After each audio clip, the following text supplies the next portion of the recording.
ኢኩ ግን የእውነት ኢሳምን ለኢሳም ቦታ አላት፣ ኢሳምም ለኢኩ ቦታ አለው ብዬ እማምን ሰው ነኝ። ውድ ቤተሰቦች እናንተም ባላውቅም ማለት ነው። ምክንያቱም አይታችኋቸው ከሆነ አንድ ላይ ነው ቪዲዮ የሚሰሩት፣ አንድ ላይ ነው የሀሳብ አይዲያ የሚያመጡት፣ የተለያየ ቦታ ሲሄዱ አንድ ላይ ነው እና የሆነ ቢጋቡ ቢጣምሩ ብዬ የምመኝና የማስብ ሰው ነኝ። ሰላም ቤተሰቦች እንዴት ናችሁ? ሰላም ናችሁ ወይ? እኔ ኒናስ ነኝ።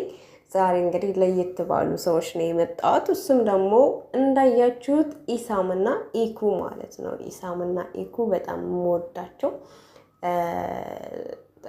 ሰዎች ናቸው። እኔ በጣም ይመቹኛል። የሚያደርጉት ነገር፣ የሚሰሩት ቪዲዮዎች ፈን የሆኑ ነገሮች ናቸው እና አንዳንዴም ትምህርት አዘል የሆኑ ነገሮች፣ በብዛት ግን ቀልድ ነው የሚሰሩት እንደምታውቁት ከሆነ ማለት ነው። የእውነት ለመናገር እኔ ይመቹኛል።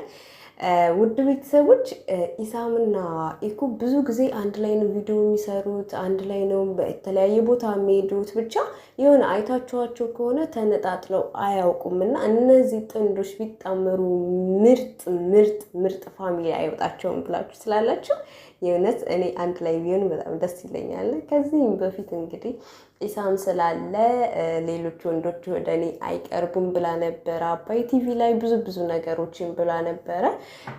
ያው ብዙ ሰው የሚመስለው ኢሳም ከእሷ ጋር ጓደኛ ወይም ባል እንደሆነ አድርጎ ነው የሚያስበው። በባለፈው ደግሞ ቪዲዮ ሰርተው እንግዲህ ፍቅሩን ገልጾላት ነበር። ኢክራምም አልተቀበለችውም ማለት ነው።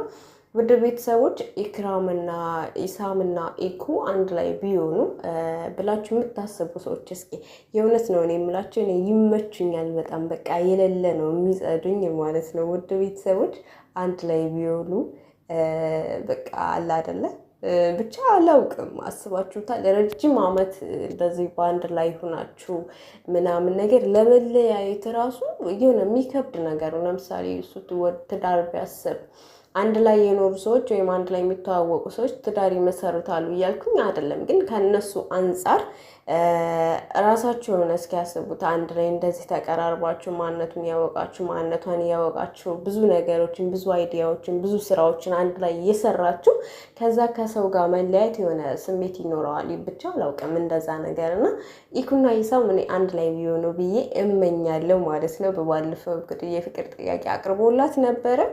ኢኩም ደግሞ ያው እንደማየውን ነበር። ቀጣዩ ደግሞ ምን እንደሚሆን አይፈጠርም የአላህ ስራና፣ እስኪ በቀጣይ ቪዲዮአቸውን ጠብቃቸዋለን። እንደኔ ግን ኢኩና ኢሳም አንድ ላይ ቢሆኑ ብሎ የሚመኝ እስኪ በላይክ እና በኮሜንት ያሳውቀኝ።